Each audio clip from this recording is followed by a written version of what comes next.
Hey guys, welcome back. Today I want to talk to you about smudging. Whether you want to smudge your space that you work in or your home. I'm going to just quickly explain how to do it and you'll be good to go. Now, the first thing you want to make sure of though is before you actually smudge that there is no activity of any kind going on.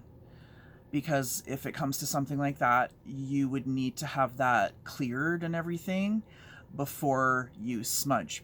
Because the smudging might not last as long, or it might cause things to be a little bit worse if you, say, have some activity going on in the space, okay?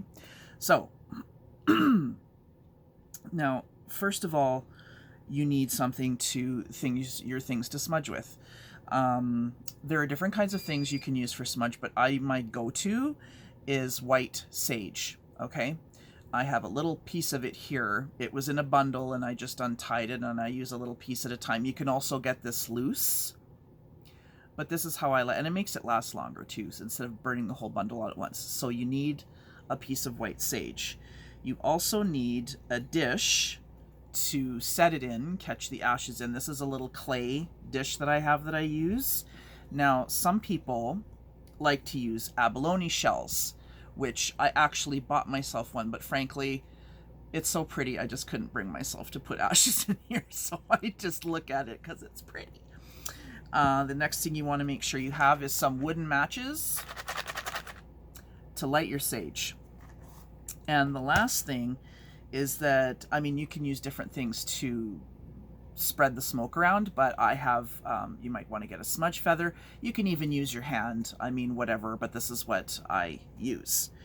So, the first thing you want to do, as I said, after making sure that there is no, activity going on in your house that might need to be taken care of first before you smudge, you want to make sure that you open some windows and doors to allow the smoke to leave. Now, you also want to make sure that you have a responsible adult doing the smudging, or at least making sure that someone like that is supervising the smudging, because we are dealing with, fire and smoke. So you want to be very, very careful. Make sure you don't touch anything with the sage, no fabric or anything like that. We don't want to be starting no fire. Okay. So you light it, you will light the sage, it will flame. And then it will kind of come down and look like embery and start to smolder, and then you start getting the smoke, and that's what you want. Now, the way I do it is I will go room by room. I tend to go from right to left and go in every corner, top and bottom, open every cupboard door, every drawer, like really get absolutely everywhere. Set your intention that you want anything that does not belong to leave, or anything that isn't of 100% love and light, anything that doesn't belong there. You can say a little prayer, but very, very much make sure that you set that intention as well. Now, you go through your home or your space, whatever it is, do this through every room. And then when you're done, ideally, you're supposed to let the sage burn out on its own, okay? So leave it in your little dish and let it burn out.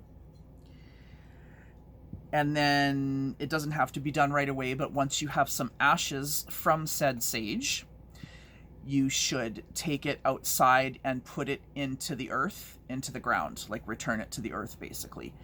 And that is how you are supposed to sage your space. And I hope that was helpful. And I hope that explains pretty well how to do it. And thanks for watching and listening. Please subscribe to my channel and hit the notifications. Thanks so much. Take care.